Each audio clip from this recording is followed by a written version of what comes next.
Good morning, spiritual companions. This morning, we are reading The Blissful Life as realized through the teachings of Sri Nisargadatta Maharaj, compiled with commentary and notes by Robert Powell. Foreword. Robert Powell reveals to us a particular version of ancient Eastern philosophy religion through his selection of aphorisms of Sri Nisargadatta Maharaj, translated from Marathi. In these aphorisms, he captures and summarizes the wisdom of India epitomized in Advaita as philosophy and practiced in everyday life as a blissful religion. Although Sri Nisargadatta Maharaj lived a humble life of a Bombay cigarette merchant and family man, he was sought after as a guru, and many sought and benefited from his teachings. The purpose of life is to be freed from suffering. The way is to discover, eventually and all at once, that only the self is, that the self is impersonal, pure awareness, beyond space and time, and, when unattached to anything, is pure bliss. But desire, any desire, even a desire for bliss, causes anticipation of something future with resulting painful frustration, since what appears as future is not and cannot be. Only what is, is. Wisdom consists in remaining passive, silent, quiet, and aware.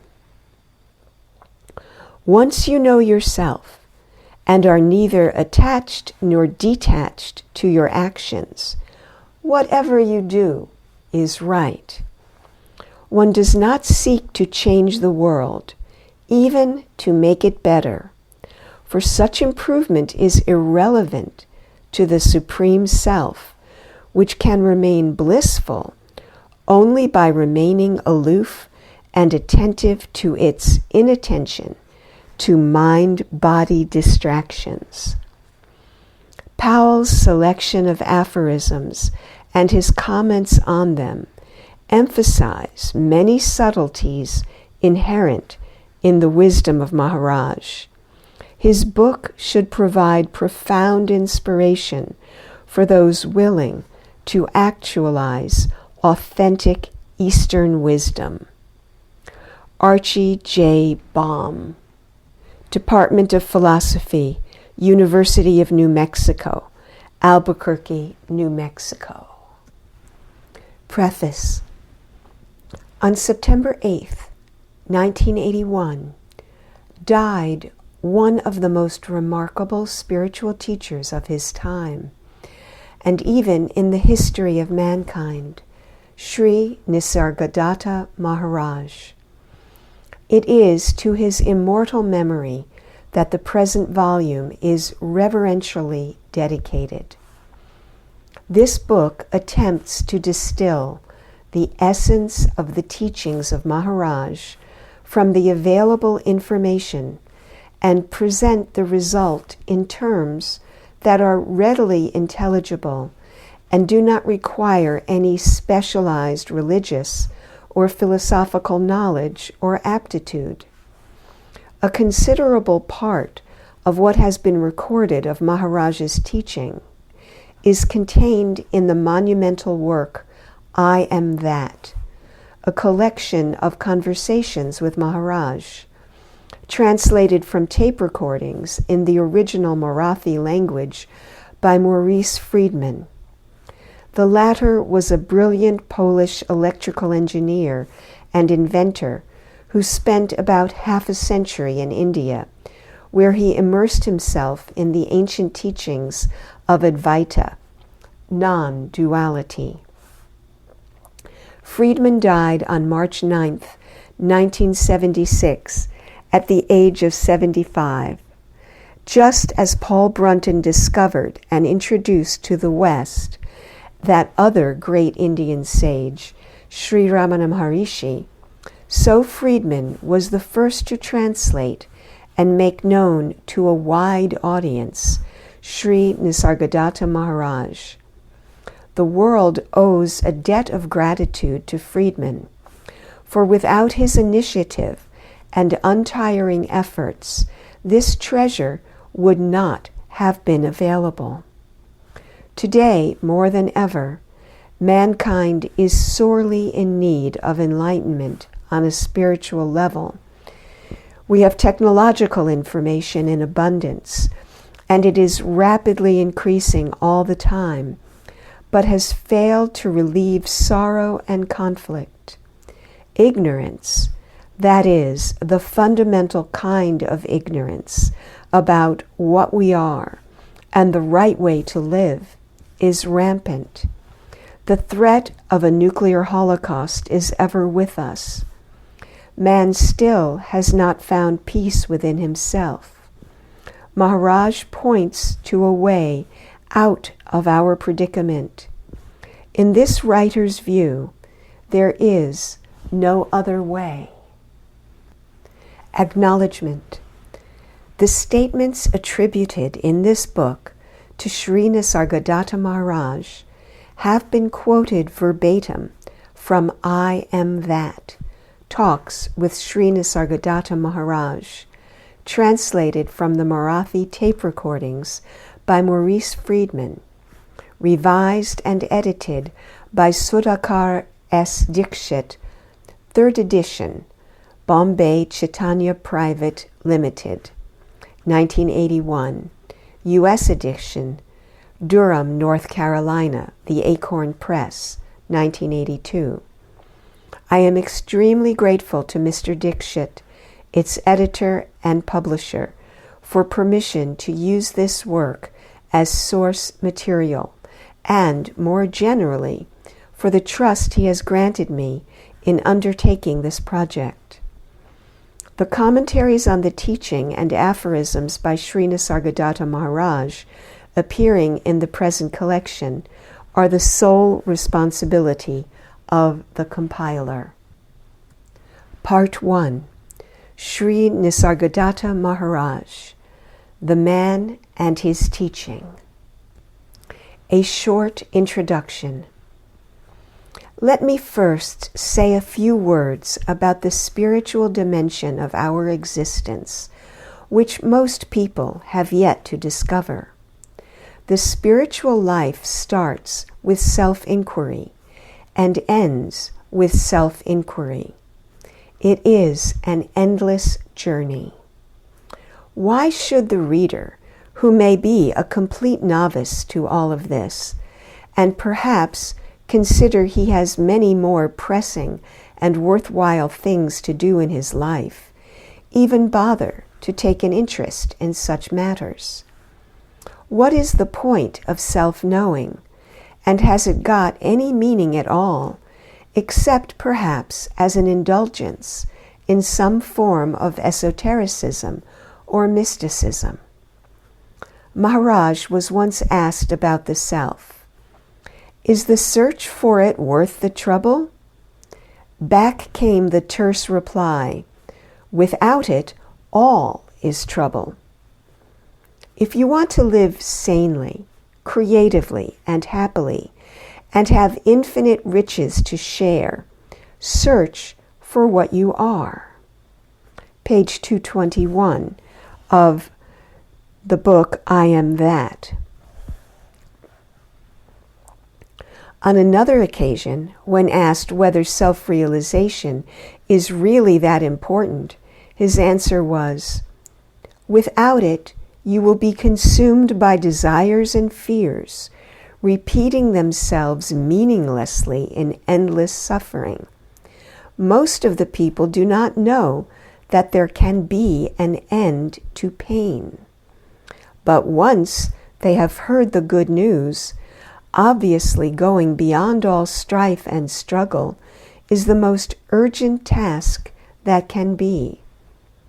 You know that you can be free, and now it is up to you. Page 331. Like the Buddha, Ramana Maharishi, J. Krishnamurti, and others, Maharaj was one of the supreme messengers of these joyous tidings. Maharaj rightly stated, the good news, because there really is no other good news in the world ever. Its essence is, there is an ending to suffering, and this is not just an idea, an impossible dream, but it is an actuality. Liberation becomes a fact through self-realization, and self-realization is the fruit of true maturity, of understanding, specifically understanding of oneself. This is man's real work in the world, his only work. All else is window dressing. An important characteristic of self-realization is that it represents a sudden explosive event, taking place, as it were, outside time. Footnote. Interestingly, this writer has observed that in nature, all significant changes on a really fundamental level are abrupt, never gradated. In biology and physics, for example, such changes are respectively mutations and quantum jumps. Back to the text.